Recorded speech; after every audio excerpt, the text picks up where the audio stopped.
व्रत का जो नियम है वो एक ही नियम है जो शिव महापुराण के अंतर्गत है। सुबह पूजा की थाली लगाई है। 5 व्रतों का विधान है, छठा व्रत का विधान नहीं। कितने व्रत? 5। सुबह पूजन की थाली लगाई है। पूजा की थाली, अभिषेक का सामान सब लेकर आप मंदिर में जाइए। शिव मंदिर में जाकर बाबा का जल अभिषेक पूजन करिए जिस हिसाब से आप करते आए हो। पूजन की थाली में सामान उतना रखना जो शाम को भी आपके साथ चला जाए, अलग से नहीं रखना पड़े। अलग से केवल शाम को दिए रखो, जल रख लो थोड़ा सा, और बाकी का जो मिष्ठान आप तैयार करोगे बस वो, बाकी का चंदन नबीर गुलाल ये सब सुबह की थाली का रखिए, थोड़ा फल जो भी रख लो। सुबह पूजन करो, बाबा का निवेदन करो, घर आ जाओ, थाली को ढक कर रख दीजिए। शाम को जब जाओ कोई प्रसाद उतना ही बनाओ जितना भगवान के लिए बना रही हो। ये नहीं कि खीर ज्यादा बना ली तो आधी हम यहां ले जाएं और आधी घर के लिए छोड़ दें, नहीं, उतना ही बनाओ जितना भगवान के लिए जाएगा, जिसमें से 3 हिस्से होंगे। एक पात्र में भरकर ले जाओ, दोने ले जाओ, कटोरी ले जाओ, प्लेट ले जाओ, जो तुम्हारी मर्जी पड़े, कागज ले जाओ, जो तुम्हारा मन पड़े वो ले जाओ। 6 दिए लेकर जाओ, बाबा के मंदिर में जाकर पूजन अर्चना करो। शाम को अभिषेक नहीं करना है, केवल छींटा देना है। थोड़ा सा जल जो बचा हुआ है उसमें से थोड़ा थोड़ा छींटा देकर, जल का थोड़ा सा छींटा देकर पूजन आदि कर कर, जैसी पूजन सुबह करी वैसे ही भाव से पूजन करो। 5 दिए थाली में से नीचे रख दो, छठवा दिया भी नीचे उतार दो थाली में से। 5 दिए लगाना जब प्रसाद के 3 हिस्से पूरे कर दो, प्रसाद के 3 हिस्से रख दो नीचे, फिर दिए लगा दो 5। एक दिया उठाकर जिसको जलाया नहीं है वापिस अपनी थाली में रख दो। 5 दिए प्रज्वलित कर कर बाबा को निवेदन कर दो, बाबा आज मेरा पहला पशुपति व्रत है, इसको स्वीकार करना। दिल से बाबा इस कार्य के लिए मैंने करा है, इसको स्वीकार कर लेना। बहुत सुना बाबा पशुपति व्रत में कर रही हूं, मैं भी पूर्व में ना जाने कितनी योनियां ली होंगी, कौन सा मैंने बेकार कर्म करा होगा जो आज मुझे दुख भोगना पड़ रहा। इस दुख को आप मिटा सकते हो क्योंकि आपका नाम पशुपति नाथ है। आप इसको मिटाइए, विनय करो, बाबा से विनती करो।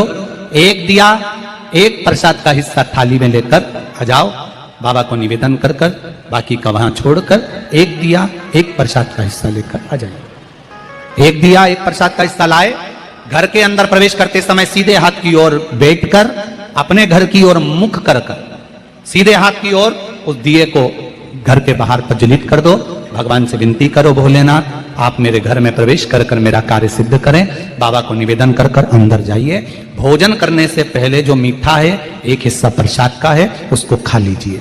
उस हिस्से में से किसी को नहीं देना, चाहे घर में बच्चे हों चाहे बड़े हों। उस प्रसाद का हिस्सा केवल तुमको खाना। पहले प्रसाद खाइए, उसके बाद में फिर भोजन करिए। एक समय फलाहार कर सकते हो, दूसरे समय भोजन कर सकते हो। इसमें जरूरी नहीं कि आपको मीठा ही खाना है। शाम का जो प्रसाद बनेगा वो मीठे का ही भोग लगेगा। सुबेरे आप आराम से नमकीन का भी फलाहार कर सकते हो, मीठे का भी फलाहार कर सकते हो। फलाहार के लिए कोई मना नहीं है, फलाहार आप कैसा भी कर सकते हो। पर भोजन जब करोगे, अन्न जब खाओगे, जब पहले भगवान का प्रसाद खा लो। 4 पशुपति व्रत पूर्ण हो, बीच में अगर कहीं रजस्वला धर्म आ गया, आपको पूजन नहीं करना है, घर में कोई सूतक सावड़ आ गया, या कोई व्रत फंस गया, एकादशी आ गई, या कोई व्रत आ गया, तीज आ गई, चतुर्थी आ गई, जिसका व्रत करते हुए आए हो, तो पशुपति व्रत उस दिन मत करो, फिर अगले सोमवार कर लेना। 3 हो गए, एक रह गया बीच का, उसको अगले में करो, वो चौथे में गिनती में आ जाएगा। 5वां छूट गया, कोई बात नहीं, 1 महीने बाद तो होगा, 8 दिन बाद तो होगा, 15 दिन बाद तो होगा, फिर उसको गिन लो, 5वां हो जाएगा। महाराज ऐसे 5वां व्रत जब आए, 5वें व्रत के दिन शाम को जब पूजन करने जाओ, एक श्रीफल, कुछ रुपए, 11 रुपए आदि जो भी है, नारियल पर रखकर बाबा को विनय कर कर, बाबा आज मेरा पशुपति व्रत पूर्ण हो रहा है, आपकी कृपा हो, मेरी झोली भरना बाबा, विनती करो। और वो श्रीफल रुपया रखकर 5 दिए लगाकर, एक दिया वापिस लेकर, एक हिस्सा प्रसाद का लाकर देहली पर अपने वही दिया लगाकर अंदर प्रवेश कर कर भोजन ग्रहण करो। बाबा को निवेदन कर लो। पशुपति व्रत का कोई उद्यापन नहीं है, पशुपति व्रत का एक ही उद्यापन है, जो श्रीफल और 11 रुपए आपने मंदिर में रखे हैं, वो उद्यापन के भाव से रखे हैं, भगवान को नमन कर कर रखे हैं। ये पशुपति व्रत। अब दुनिया के लोग इसको पशुपति व्रत को कहीं इतनी बत्ती लगा दो, तो इतनी बत्ती का दिया लगाओ, तो ऐसा करो, तो गलत। उसका नियम जो है वो एक ही, उस नियम के अलावा कोई नहीं। आप प्रेम से करो, स्नेह से करो, उसको दिल से विचारो, मन से विचारो। शंभो शरणे पड़ी, मांगू घड़ी रे घड़ी, दुख काटो दया करी निदर्शन। आप दिल से उसका स्मरण, ये पशुपति व्रत है। एक व्रत करने के बाद अगला जब व्रत करो तो थोड़ा रुक कर करना, एक साथ लगे लगाए व्रत ना करिएगा, थोड़ा रुक कर करिए, इंतजार करो 3 महीने का कि बाबा मेरी ऊपर कृपा जरूर करेगा। दिल से करा है तो वो दिल से देगा, झोली भर कर देगा, ये निश्चित है। उसका व्रत फल देता है। करना जरूरी नहीं है कि व्रत माताएं करेंगी, पुरुष कर सकता है, बच्चे कर सकते हैं, बूढ़े कर सकते हैं, बड़े कर सकते हैं, बेटा बेटी कर सकते हैं, नवयुवक बच्चे कर सकते हैं, पर दिल से करो उस पशुपति व्रत। कोई आपका दूसरा व्रत फंस गया है तो पशुपति व्रत को छोड़ दो। उस दिन आपका जो व्रत है, एकादशी हो, चतुर्थी हो, तीज हो, छठ हो, उसको कर लो। नवरात्रे फंस गए, नवरात्रे कर लो, उसके बाद कर लेना पशुपति।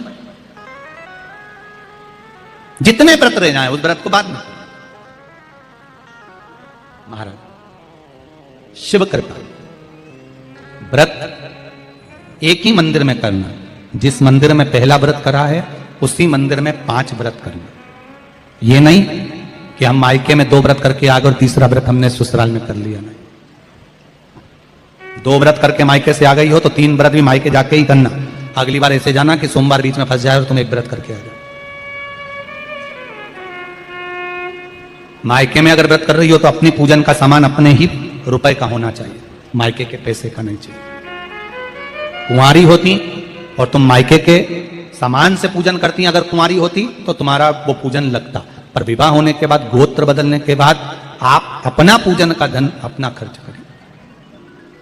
हम तो यहां तक कहते हैं मंदिर में भी अगर लोटा भरा हुआ रखा है, मंदिर में बाल्टी भरी रखी है, आप पहले अपना कुछ रुपया दान पेटी में डालकर फिर आप उस लोटे का प्रयोग करें।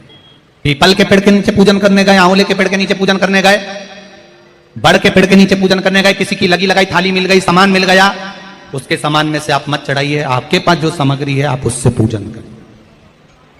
अपने पड़ोसी से 1 रुपया भी मांगकर भगवान को मत दीजिए। जिस भगवान को देते हो उस भगवान को बुरा लगता है कि मेरे सामने खड़ी होकर हाथ पड़ोसी के आगे फैला रही है, तुम मुझसे मांग, मैं तुझे झोली भर कर दूं। प्राप्त हुआ। बहुत सुंदर प्रश्न है आपका गुरुजी। पशुपति व्रत में जो 6 दिए लगाए जाते हैं उसमें बत्ती गोल लगाना चाहिए कि लंबी लगाना चाहिए? प्रश्न बहुत अच्छा है, एक बार जोरदार ताली बजाओ भगवती साहू के लिए। बहुत अच्छा प्रश्न है। हमने पहले भी कथा में कहा कि शंकर भगवान के मंदिर में पार्वती भी है, शिव भी है, दोनों विराजमान है। आप दोनों तरह की बत्ती शंकर के मंदिर में लगा सकते हैं। जहां देवी के मंदिर में अकेली देवी होती है तो वहां पर फिर लंबी बत्ती का क्रम आ जाता है। पितरों की पूजन हो रही होती है, लंबी बत्ती का क्रम आ जाता है। पर जहां पर देवादिदेव महादेव भी हैं, पार्वती भी है, वहां आप गोल भी बत्ती समर्पित कर सकते हो और लंबी भी बत्ती लगा सकते हो, उसमें कहीं दोष नहीं आएगा। फिर आपने वर्णन करा 5वां व्रत पूर्ण होने पर 108 पुष्प या चावल बेलपत्र चढ़ाते हैं। सबको एक साथ चढ़ा देना चाहिए कि एक एक करके चढ़ाना चाहिए? वैसे शास्त्र रीति के अनुसार पशुपति व्रत में जो 5वां सोमवार पूर्ण होगा और आप 108 अगर कोई वस्तु चढ़ा रहे हो तो एक एक कर श्री शिवाय नमस्तुभ्यम, श्री शिवाय नमस्तुभ्यम, एक एक कर चढ़ाना चाहिए। एक साथ हाथ में लिया और एक साथ नहीं चढ़ाना, एक एक कर समर्पित। बहुत अच्छा प्रश्न है। एक प्रश्न जो आपने किया था उसका उत्तर इस कथा में चल रहा है, नंदी वाला। जो प्रश्न आपने तीसरा करा है उसका उत्तर इस कथा में चल रहा है कि आप कहते हो कि मंदिर से जाते समय नंदी के कानों में कहकर चले जाओ। बैठिए बैठिए बैठिए बैठिए। बहुत सुंदर प्रश्न है आपके, बहुत भाव से और आनंद से आपने करा, और जनमानस के कल्याण के प्रश्न है ये, केवल आपके लिए नहीं है, ये सबके लिए इतने जोरदार प्रश्न है। जो गलती भी करते होंगे तो उसको सुधार सकते। आपने कहा कि नंदी के कानों में कहना चाहिए। लोग हंसते हैं, कहते हैं बताओ वो नंदी के कानों में भगवान को कहना चाहिए। वैसे तो हम आपको एक बात बता दें कि दुनिया के लोग किसी दूसरे धर्म की कभी हंसी नहीं उड़ाते। दुनिया के लोगों को दूसरे का धर्म अच्छा लगता है। दुनिया के लोग सबसे ज्यादा हंसी उड़ाते हैं तो हमारे सनातन धर्म की ही उड़ाते हैं, और जी खुद उड़ाते हैं, दूसरा उड़ाने वाला नहीं होता। दूर के ढोल हमें समझ में आते हैं, उसका धर्म हमें समझ में आ गया, उनका क्या है, ऐसा है, आओ कुछ नहीं, उनके धर्म में ऐसा है, कितना आनंद हमें दूसरे के धर्म में लग रहा है, और हमारा सनातन धर्म हमको बुरा लगता है, हमारे सनातन धर्म हमें बुरा लगने लगा। अरे भाई, लोग कहते हैं कि नंदी के कान में कहते हो, ये कोई हमारे पुराणों में या शास्त्रों में लिखा है? भगवती बहन साहू, आपको धन्यवाद देना चाहूंगा और एक बात कहना चाहूंगा, जितनी भी शिव महापुराण के अंतर्गत चाहे उपाय जो बताए जाते हैं कि बेलपत्री ऐसे चढ़ाना, काली मिर्च ऐसे चढ़ाना, चावल ऐसे चढ़ाना, धतूरा का क्या महत्व है, शमी के पत्ते का क्या महत्व है, बेलपत्री के पत्ते का क्या महत्व है, ये जितनी भी बातें बताई जाती हैं ये सब पुराण के अंतर्गत से बताई जाती है। अब दुनिया के लोग इसको चाहे टोटका कह दें, चाहे दुनिया के लोग इसे टोना कह दें, पर पुराण से हटकर कुछ नहीं। और आप लोगों को अगर बोला है कि नंदी के कान में कहकर भगवान शंकर के मन में बात पहुंचे, तो ये क्यों कहा, तो ये भी हमारी शिव महापुराण में लिखा है, जलंधर के चरित्र में। कोई आपसे कहे कि नंदी के कान में बोलने से क्या होता है, ये जलंधर का चरित्र कह रहा है। मां पार्वती जी का हस्त कमल पकड़कर जलंधर लेकर जाने लगा, वृंदा का पति लेकर जा रहा। वृंदा तो भगवान की भक्ति में लीन रहती थी, उसको तो जलंधर को सबसे ज्यादा तकलीफ थी नारायण से, पर शिव के पास आ गया, क्योंकि ईर्षा प्रवृत्ति, अभी कथा में कहा, कोई कोई ऐसा होता है जिसको तुमसे